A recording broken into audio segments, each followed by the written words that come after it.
My name is Ethan. I haven't changed the room at the end of the hallway in 5 years. Dust has settled, but nothing else has moved. The bed remains untouched, the posters on the wall slightly faded by sunlight, and his jacket still hangs on the doorknob. That room belonged to my older brother, Noah. He disappeared when I was 16. One evening, he left the house for a quick walk and never came back. No signs, no goodbyes, not even a clue. The police searched for months, neighbors whispered theories, and my parents fell into silence. But I kept the room exactly how it was, as if any second now he might walk back in, smiling like always.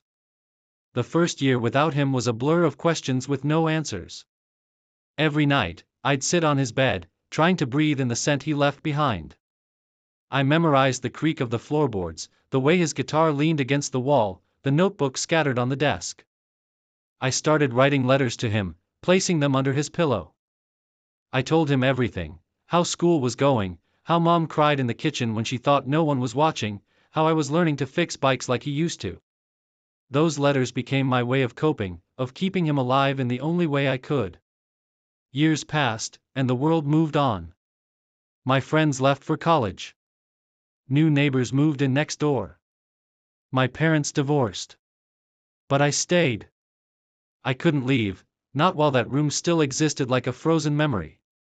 I started working at a local bookstore and spent evenings at home, mostly alone.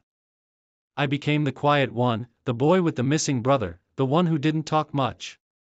And I was okay with that. I didn't need people to understand. I just needed that room to stay the same. One day, while cleaning the attic, I stumbled across an old camera. Inside was a roll of undeveloped film. I recognized it instantly: it was Noah's. I had no idea what might be on it, but I rushed to the local shop and paid extra to have it developed quickly. I waited in silence, palms sweaty, heart racing. When the photos came back, my breath caught in my throat. They were simple images: our backyard, the local forest trail, a diner we used to visit. And in the last photo, Noah, smiling at the camera, holding up 2 fingers in peace. It was dated the day before he vanished. That photo changed something in me. It reminded me that Noah had once been real, that our moments together weren't just imagined memories. For the first time in years, I opened his window. I let the sunlight flood in, dust rising like ghosts in the air.